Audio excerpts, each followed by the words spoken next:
Assalamualaikum warahmatullahi wabarakatuh. Sahabat muslim yang dirahmati Allah Subhanahu wa Ta'ala. Siapakah Abu Hurairah? Abu Hurairah adalah sahabat yang paling banyak meriwayatkan hadis dari Nabi Muhammad, yaitu sebanyak 5.374 hadis. Di antara yang meriwayatkan hadis darinya adalah Ibnu Abbas, Ibnu Umar, Anas bin Malik, Jabir bin Abdullah, dan lain-lain. Sebelum saya melanjutkan, silakan Anda subscribe channel ini, juga like, share dan komen, serta nyalakan tanda lonceng di bawah ini agar channel ini bisa lebih berkembang dan bisa memberikan yang terbaik untuk Anda semua. Terima kasih.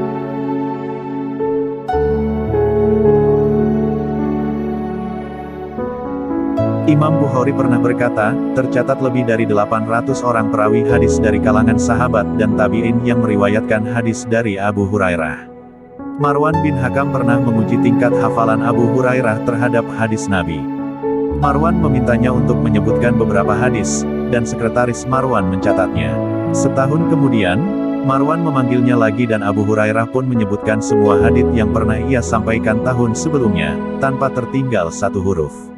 Abu Hurairah diperkirakan lahir 21 tahun sebelum hijrah, berasal dari kabilah Bani Daus dari Yaman. Sejak kecil ia sudah menjadi yatim. Ketika mudanya ia bekerja pada Basroh binti Gozawan, yang kemudian setelah masuk Islam dinikahinya.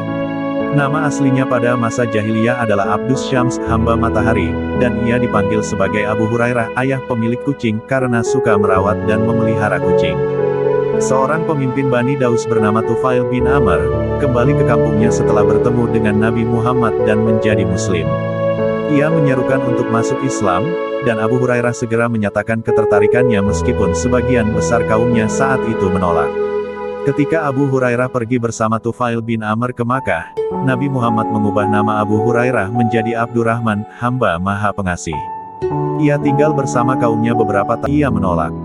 Ketika perselisihan terjadi antara Ali bin Abi Thalib dan Muawiyah bin Abu Sufyan, ia tidak berpihak kepada salah satu di antara mereka. Abu Hurairah termasuk salah satu di antara kaum fakir muhajirin yang tidak memiliki keluarga dan harta kekayaan, yang disebut Ahlus Sufa, yaitu tempat tinggal mereka di depan Masjid Nabawi. Abu Hurairah mempunyai seorang anak perempuan yang menikah dengan Said bin Musayyib, yaitu salah seorang tokoh tabi'in terkemuka.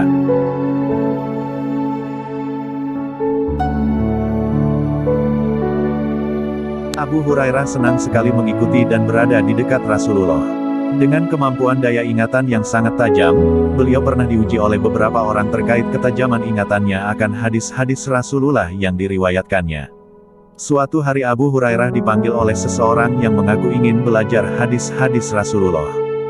Dengan senang hati Abu Hurairah menyampaikan beberapa hadis dari Rasulullah, dan ternyata tanpa sepengetahuannya, di balik tabir ada seseorang yang bertugas mencatat semua hadis yang beliau sampaikan. Kemudian setelah beberapa tahun, orang tersebut memanggil Abu Hurairah lagi dan menanyakan tentang hadis-hadis yang beliau sampaikan beberapa tahun sebelumnya itu. Hasilnya, semua terkesima karena semua yang Abu Hurairah sampaikan sama persis dengan apa yang dicatat oleh orang-orang yang memujinya tersebut tanpa berkurang atau berlebih satu kata pun. Akhirnya semua orang mengakui bahwa Abu Hurairah memang memiliki kemampuan mengingat yang baik.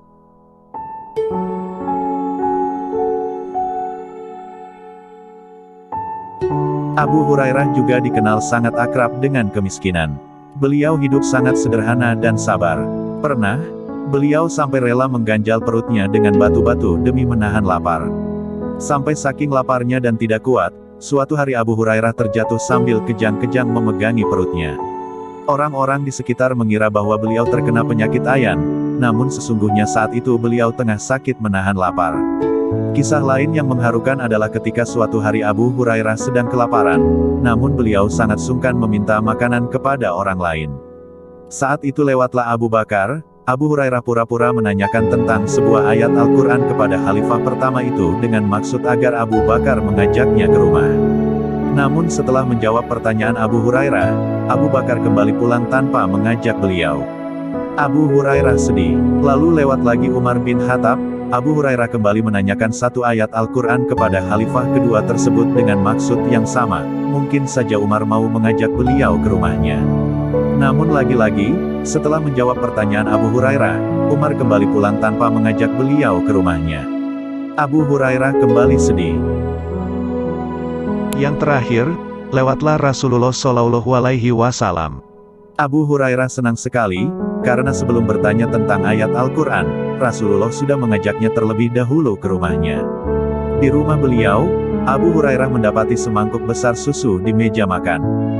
Namun, beliau tiba-tiba mendengar Rasulullah menanyakan kepada Aisyah tentang susu tersebut. Dan setelah dijawab oleh Aisyah bahwa susu tersebut pemberian si Fulan, maka Rasulullah meminta Abu Hurairah yang sangat kelaparan itu untuk memanggil beberapa musafir yang akan diberi susu tersebut. Abu Hurairah sedih, namun beliau patuh kepada Rasulullah dan memanggil beberapa musafir untuk diberi susu tersebut. Satu persatu musafir itu meneguk susu itu sampai kemudian tersisa beberapa tegukan dalam mangkok itu, susu yang sangat lezat. Abu Hurairah terdiam dan menunggu perintah Rasulullah selanjutnya. Rasulullah kemudian tersenyum dan meminta Abu Hurairah yang terlihat kelaparan untuk meminum susu sisanya tersebut. Abu Hurairah sangat gembira dan kemudian meminum susu tersebut sampai kenyang. Sebuah kisah mengharukan terjadi ketika Rasulullah Shallallahu Alaihi Wasallam telah meninggal. Kecintaan Abu Hurairah pada Rasul yang tak pernah padam membuatnya terus-menerus meriwayatkan hadis Rasulullah. Apa yang beliau sabdakan, perintahkan, tuntunkan, semua diriwayatkannya dengan sangat jelas. Bahkan sampai ketika ada beberapa orang jahat yang berusaha memalsukan hadis Rasul dengan menggunakan namanya sebagai periwayat, karena kemampuan mengingat dan meriwayatkan Abu Hurairah yang sangat tajam tersebut. Suatu hari, saat Umar bin Khattab menjadi khalifah, Abu Hurairah didatangi oleh Umar dan memintanya berhenti meriwayatkan hadis. Namun perintah itu tak diindahkan oleh Abu Hurairah, beliau terus saja meriwayatkan hadis Rasul, sampai Umar dengan tegas kembali memerintahkannya untuk berhenti dulu jangan meriwayatkan hadis. Umar mengancam Abu Hurairah, berhentilah meriwayatkan hadis, wahai Abu Hurairah. Jika tidak maka kau akan kukembalikan ke tanah Dausi, tanah kelahiran Abu Hurairah di masa jahiliyahnya. Mendengar ancaman sang khalifah, Abu Hurairah kemudian menunduk patuh dan mulai berhenti sejenak meriwayatkan hadits Rasulullah. Kenapa Umar bin Khattab memerintahkan demikian? Ternyata saking cintanya pada Rasulullah, Abu Hurairah terlalu semangat terus menghafal dan menyampaikan hadis-hadis Rasul, namun mulai sedikit berkurang intensitas interaksinya dengan ayat-ayat suci Al-Quran. Untuk tujuan mengingatkan itulah, Umar sampai mengancam, demi kebaikan Abu Hurairah sendiri, karena Rasulullah pun pasti akan kurang suka jika melihat Abu Hurairah sedikit berkurang hubungannya dengan Al-Quran. Masya Allah. Abu Hurairah radhiyallahu anhu adalah sosok yang sangat dekat dengan Rasulullah Shallallahu Alaihi Wasallam. Setelah masuk Islam, dia berharap agar sang ibunda juga menyusul jejaknya menganut risalah tauhid itu. Allah Subhanahu wa Ta'ala pun mengabulkan keinginannya tersebut. Sang ibu bersyahadat. Dalam sebuah riwayat, sahabat Nabi Abu Hurairah radhiyallahu anhu menangis bahagia melihat ibunya masuk Islam. Abu Hurairah berkata, dulu, saya sering mengajak ibu saya untuk masuk Islam, ketika dia masih musyrik.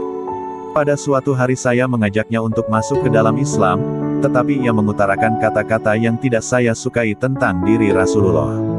Kemudian saya datang menemui Rasulullah sambil menangis dan berkata, "Ya Rasulullah, saya sering mengajak ibu saya untuk masuk Islam, tetapi dia selalu menolak dan malah mengucapkan kepada saya kata-kata yang tidak saya sukai tentang engkau. Oleh karena itu mohonkanlah kepada Allah agar ibu saya mendapatkan petunjuk dan hidayahnya."